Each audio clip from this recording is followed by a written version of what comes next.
We're now joined by State Senator Anthony Bucco, a Republican. He's, in fact, a Republican whip, which means he's a leader in the Senate in the Republican Party. Good to see you, Senator. Good to see you, Steve.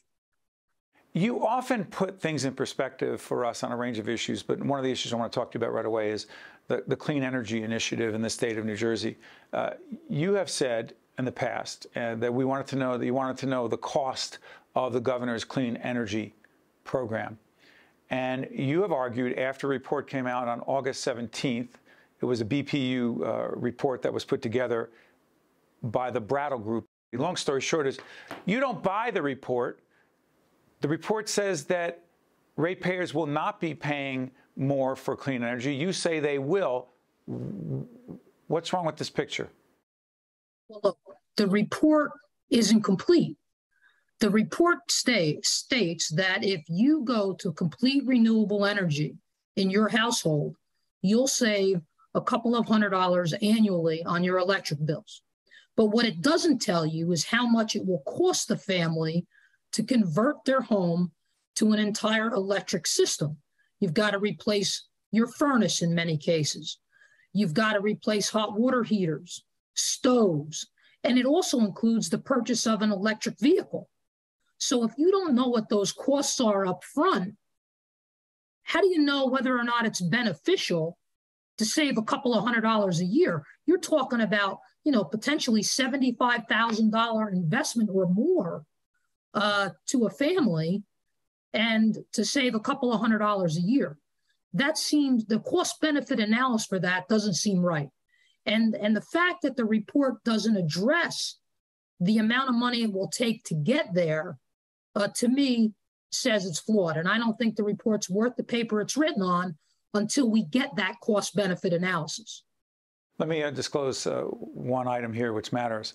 The Caucus Educational Corporation, our not-for-profit production company, receives a grant from the third-party advertising agency that promotes the clean energy program in the state of New Jersey to do public awareness, which also means we do important conversations like this where people have a different perspective on it. That being said, Senator, I want to read to you, and we will have the BPU President, Board of Public Utilities President Joe Fiordaliso on to share his perspective on this ratepayer impact study. This is according to the Sierra Club. The BPU report confirms that the ratepayer will ultimately pay less if we transition to clean energy sources and our homes and vehicles are electrified. It goes on to talk about it. Now, why would the Sierra Club make that statement if what you just said about the 75 grand is accurate? Look, they're making that statement because they're ignoring the fact of how much it's going to cost to get us to that point.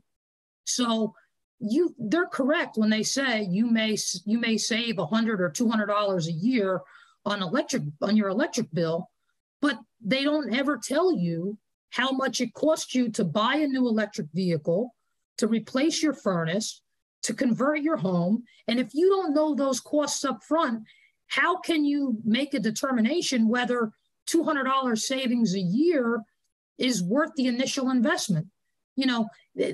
Without those other numbers, without those cost numbers, you can't make a logical decision. And let's face it, Steve, 60 or more % of our families are living day to day in the state of New Jersey. So to say to them, you've got to now make a huge investment, could be $100,000, could be 75, 100, could be more, depending on the size of your home and the appliances that you have to change and the vehicles that you have to purchase. If you have to make that investment, you have to make sure that the amount of money you're putting out is going to be recouped in a period of time, which makes the investment a logical choice. It also ignores. Senator, go ahead. I'm sorry for interrupting, Senator, but you do believe that our reliance on fossil fuel is problematic environmentally in terms of climate change. You acknowledge that the status quo is not acceptable, correct? Look, everybody wants a clean environment. Everybody wants a clean environment. But the fact of the matter is carbon emissions are at its lowest point in 33 years here in New Jersey. We're headed in the right direction. Whether or not we have to go to 100% renewable energy is a question. What do you think we should do? Well, I think we have to know the costs. We have to know the costs. And I don't think we can ignore clean natural gas. to say that we're throwing out natural gas along with everything else, I think is problematic. I don't think the system can handle 100% renewable energy. What do you mean the system? Are you talking about the grid? The grid, sure. I mean, when you look at other states that have tried to go this route, you see that in the wintertime when it's cold, there's not enough energy to produce the heat. We've seen it all over the place. So you're talking about a huge amount of investment that has to get here in order for this to even potentially work. And then you're not even considering the fact of what it's going to cost each family. And the problem is this isn't going through the legislature. This is being done by regulation.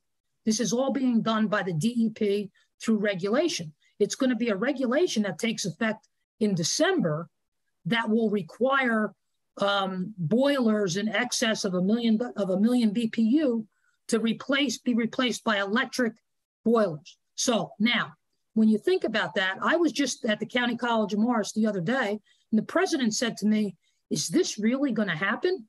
He said, "Do you know how many millions of dollars this is going to cost the college to replace our heating systems?" So who's going to pay for that? The taxpayers and the students. So there's huge economic impact associated with this plan. And without knowing the cost, without considering clean natural gas, we're making a big mistake. We're heading in the wrong direction. Senator, I'll hold that thought right there. And I want to reiterate that we will have the BPU, Board of Public Utilities President Joe Fiordaliso. And again, we're going to have a very detailed, comprehensive interview with Governor Murphy, a half hour. I assure you the clean energy discussion will be part of that conversation. Real quick on this, Senator. We have an initiative called Reimagine Childcare. The graphic will be up. How important is affordable, accessible, quality childcare, particularly as it relates to the New Jersey economy and people being able to work and have quality childcare at the same time that they can afford? It's very important. We have to make sure that we provide for good, affordable childcare so that people can go back to work. We saw during the pandemic when things started to open up again, that parents were having trouble because their kids weren't back to school and they needed somebody to be home. They were learning remotely. So we saw that really showed us how big a problem it can be. We got to get people back to work, and we have to be able to have them be able to work comfortably, knowing their children are being taken care of. So that's an investment New Jersey needs to make. You've been listening to State Senator Anthony Bucco, who is a leader in the Republican Party, in the State Senate Republican Party whip, which is, I believe, the second most prominent position in the minority party. Is that correct, Senator? It usually goes the leader, the conference leader, and then the whip. But listen, I'm just honored to be in the State House. I'm honored to represent my district, and it's always great to be on with you to discuss these issues that affect people's livelihoods every day. Thank you, Senator. Appreciate you joining us. Thank you. Stay with us, everyone. We'll be right back. This is the Seton Hall story, one that comes to life every day on our campus. This is the place where great minds discover, innovate, collaborate, and find their true calling. This is the place where passion has a purpose, where learning inspires leading. The bonds we make, the values we teach, inspire our community to take heart and take action. This is Seton Hall University. This is what great minds can do. Also brought to you by the New Jersey Education Association. University Hospital. One goal, one passion. Every patient, every time. Investors Bank. NJM Insurance Group, serving New Jersey's drivers, homeowners, and business owners for more than 100 years. New Jersey's Clean Energy Program, lighting the way to a clean energy future. The Turrell Fund, supporting Reimagine Childcare. Summit Health, a provider of primary, specialty, and urgent care. And by Seton Hall University, showing the world what great minds can do since 1856.